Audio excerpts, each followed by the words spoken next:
Bismillah, Assalamualaikum warahmatullahi wabarakatuh. Alhamdulillah wassalatu wassalamu ala rasulillah Nabiyyina Muhammadin wa ala alihi wa sahbihi wa man wala amma ba'd. Semoga teman-teman soleh dan solihah, siswa-siswi SDIT Umar bin Khattab kelas 4 khususnya dalam keadaan sehat walafiat. Amin ya rabbal alamin.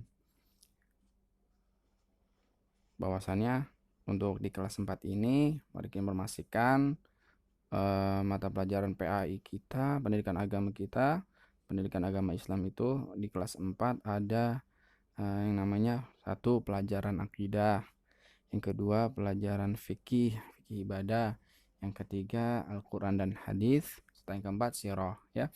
Pada sesi kali ini kita akan membahas yaitu tentang fikih ibadah ya, fikih ibadah. Bisa disiapkan, silahkan buku paketnya PAI seri fikih ibadah di halaman pertama ya, di pertemuan pertama. Baik, kita bersyukur kepada Allah Subhanahu wa taala ya, pada saat ini hingga saat ini kita masih diberikan nikmat apa? Soleh dan solihah. Nikmat terbesar kita yaitu nikmat iman dan Islam. Ini merupakan puncak nikmat ya.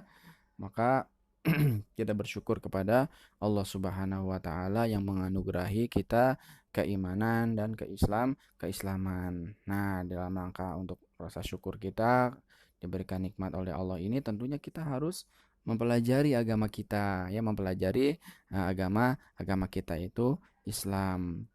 Bahwasannya ya, dan kita ketahui bersama juga itu merupakan kewajiban ya, karena Nabi Muhammad SAW bersabda, thalabul ilmi fardhatun ala kulli muslim. Menuntut ilmu merupakan kewajiban bagi seorang muslim ya. Dengan menuntut ilmu, soleh dan solehah nanti akan mengetahui banyak hal yang sebelumnya belum diketahui ya. Kemudian beragama dengan benar ya, beribadah didasari dengan ilmu, bukan beribadahnya asal-asalan, ikut-ikutan ya. Nah, soleh dan solehah perlu diketahui ya, agama kita ini merupakan agama yang mudah ya. Karakter dari agama Islam itu indah ya, mudah, sebagaimana Nabi Muhammad, Nabi kita Shallallahu Alaihi Wasallam bersabda, inna dina yusrun, agama ini adalah mudah ya. Tentunya banyak sekali kemudahan-kemudahan yang Allah berikan kepada umat Islam ini yang belum Allah berikan kepada umat-umat sebelum Islam ya. Juga dalam firman-Nya Allah juga pernah menjelaskan, yuridullahu bikumul yusra wala yuridu bikumul usra ya. Allah menginginkan kalian itu kemudahan dan Allah tidak menginginkan kepada kalian itu kesulitan ya. Maka kita bersyukur kepada Allah yang menganugerahkan kepada kita agama ini, yaitu al-Islam. Di antara karakternya adalah diberikan kemudahan kepada kita ya.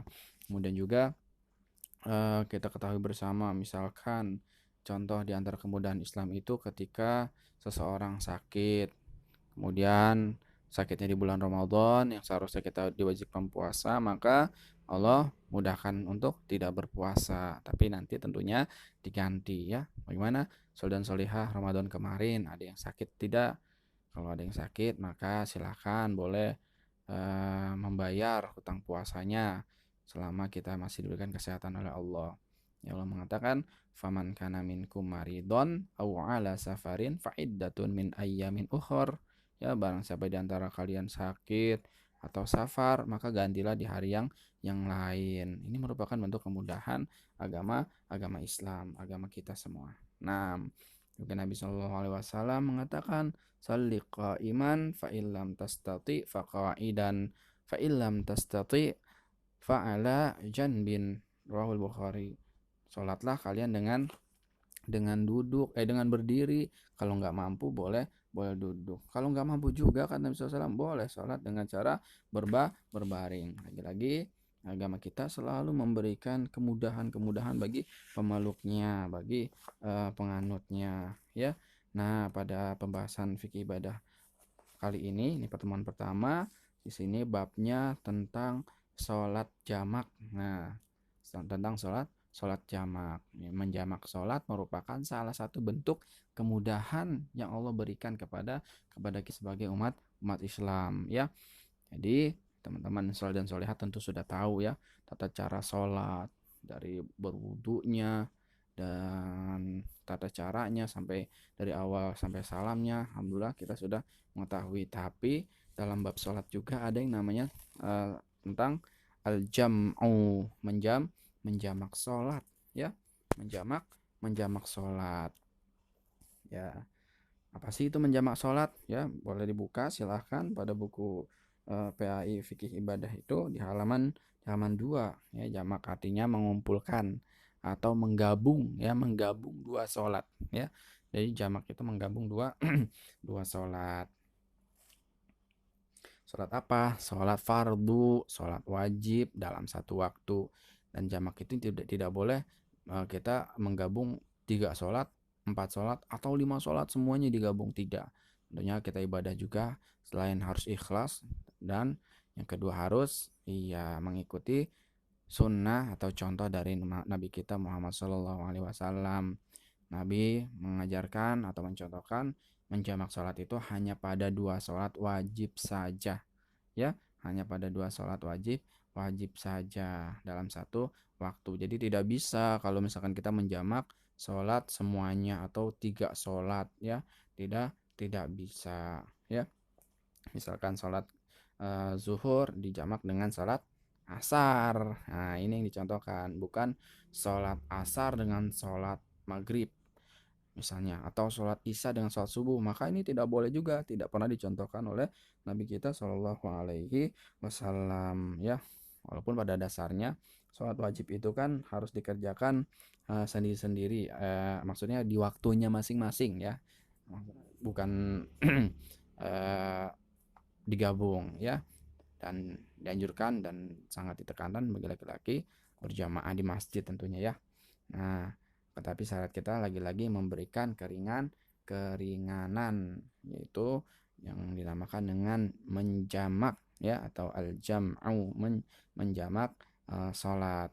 Misalkan kita dalam dalam perjalanan, ya, atau ada hal-hal yang memang membutuhkan atau ada kesulitan di sana, kalau tidak dijamak, maka di situ kita boleh menjamak. Insya Allah di pertemuan berikutnya Pak Riki akan jelaskan, ya, kapan saja, waktu-waktu, dalam keadaan apa saja kita dibolehkan untuk menjamak sholat, ya, menjamak sholat.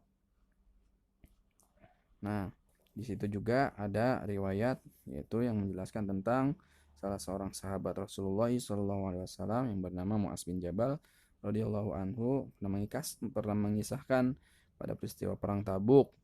Para sahabat ikut bersama Nabi SAW di perang Tabuk tersebut. Ketika itu Rasulullah menjamak sholat zuhur dan asar, juga sholat maghrib dan isya. Ada kalanya beliau mengerjakan sholat jamak pada waktu sholat yang kedua. Nah, ini tentang sholat jamak.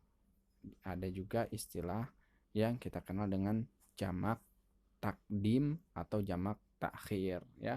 Kalau jamak takdim itu adalah, ya, menggabung 2 sholat misalnya sholat zuhur dengan sholat asar, tapi di waktu zuhur, ya, di waktu zuhur. Sholat zuhur dikerjakan kemudian digabung dengan sholat asar, ya, di waktu zuhur, seperti itu. Ini pelaksanaan sholat jamak takdim. Yang kedua ada juga istilah dengan jamak takhir, ya, ada takdim ada takhir.